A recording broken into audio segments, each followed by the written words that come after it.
Welcome to the daily guided meditation practice. This is the Attentive Mind. My name is Nathan, and I'll be guiding you through this meditation practice today.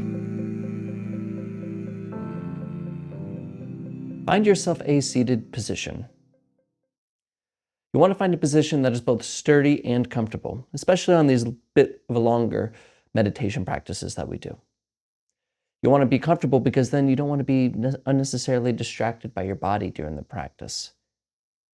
You also want to be sturdy because it gives you a sense of groundedness, a sense of being here for this moment's sake, not to get anywhere else. So sitting in a chair works nicely to achieve those goals. You can even sit in a formal meditation posture. And if you really need to, you can lie down. Just don't fall asleep. Find what works for you. There's also an option to keep your eyes open or closed during this practice. It's up to you. And if you prefer to close your eyes during this practice, go ahead and close your eyes. But if you prefer to keep your eyes open, leave the screen alone and drop your gaze gently down below you. Maybe just looking at the floor or the desk or whatever is just below you. We're not staring or analyzing at a particular spot on the floor, but we're also not zoned out and blurry. We have a gentle gaze in between, looking softly yet clearly downwards. You're in a comfortable and sturdy position, and your eyes are either closed or open, gaze directed softly yet clearly downwards.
Just notice this moment, right here.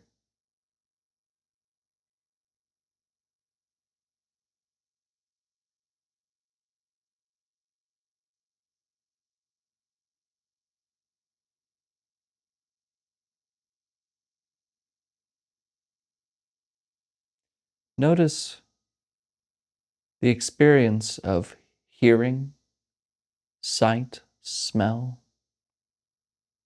taste, and touch, all happening immediately now.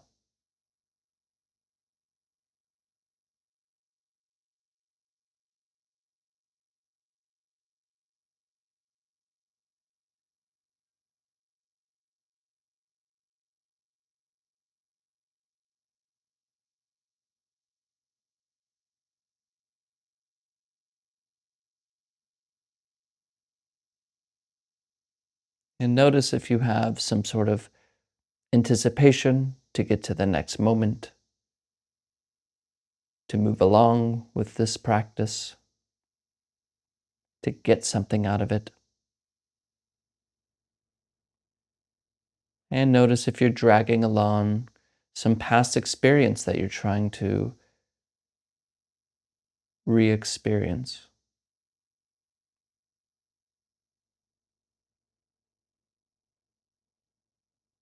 And just see if you can loosen the grip you have to get to the next moment and to believe that you came from somewhere, dragging along the past. And just enter this moment as it already is. and completely allow it to be just as it is.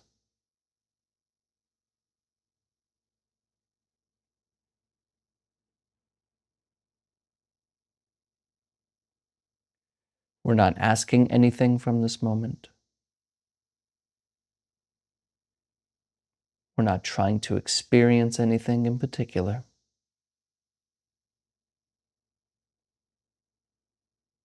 We're just allowing ourselves to be here and allowing the moment to be as it already is.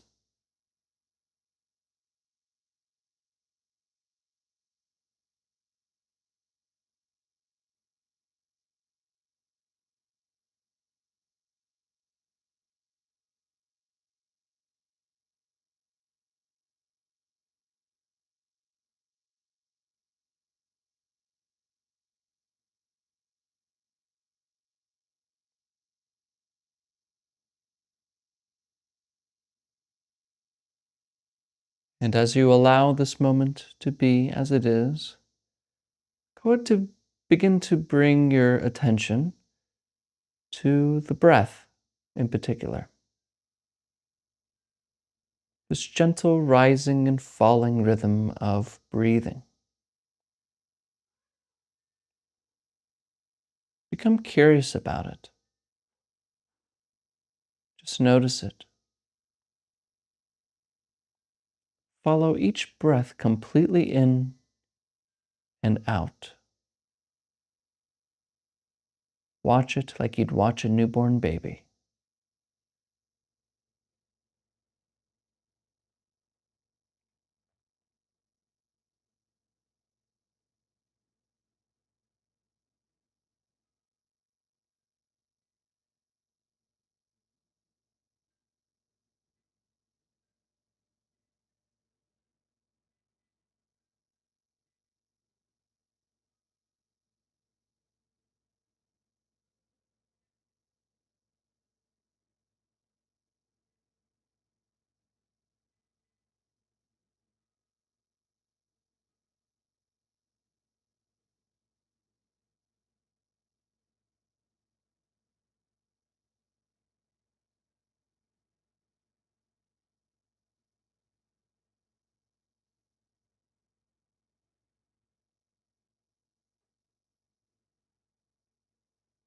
And if you're normal, I'm probably catching you in the middle of a plan right now.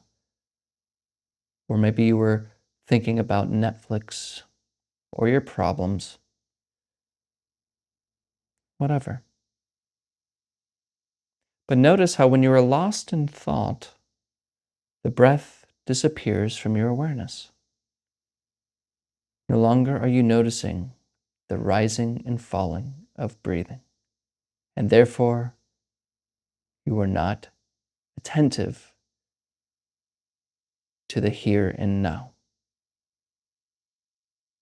So the next time you find yourself lost in a thought, the next time you are planning or worried or frustrated, here, simply return to the breath. And don't expect anything from this. Just return to breathing for no reason at all.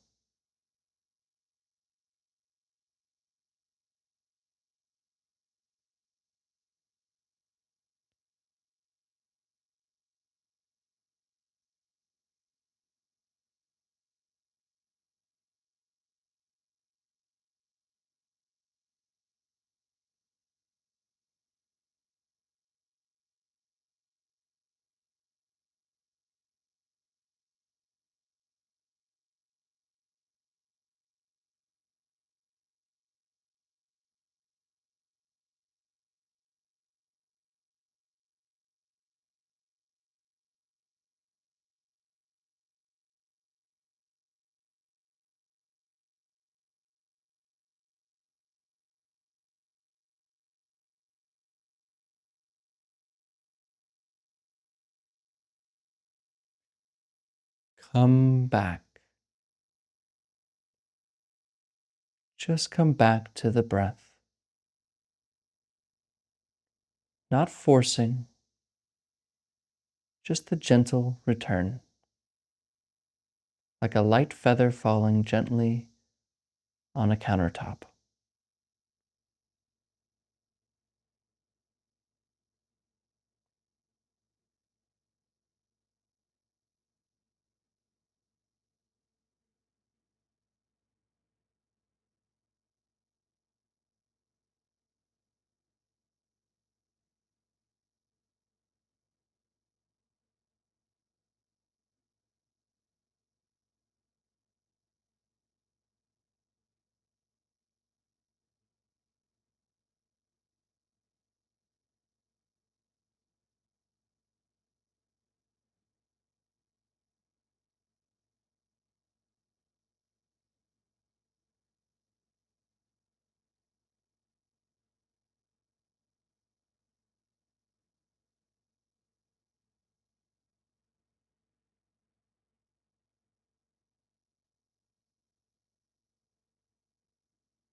And we return to the breath again,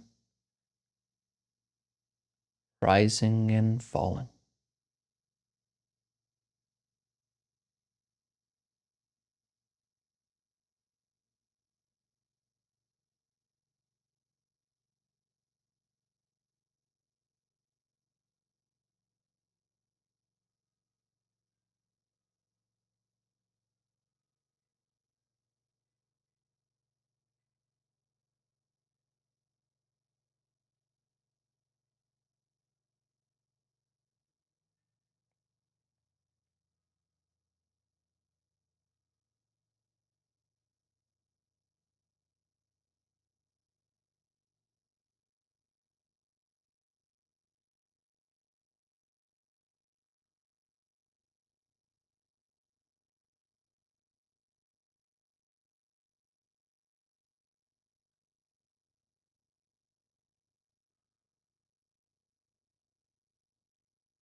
Wake up, wake up from thinking. Return to the breath, rising and falling.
Come back.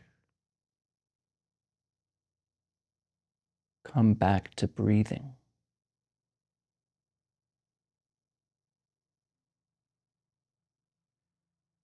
What sits here? What returns to the breath?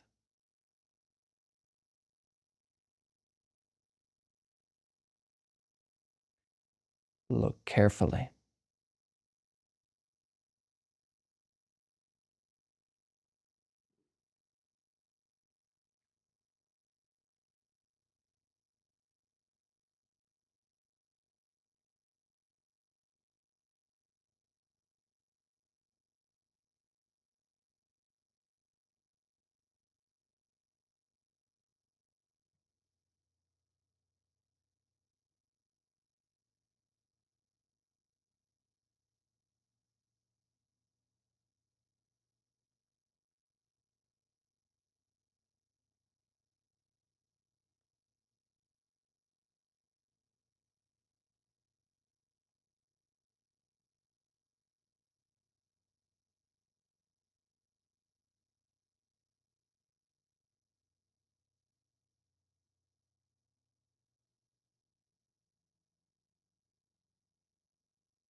All right, you can look at the screen.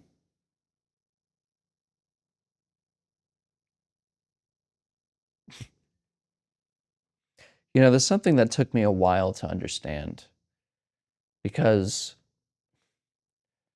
in the West, we're so bent on self-improvement and doing and action and being productive and not wasting a single moment to inaction.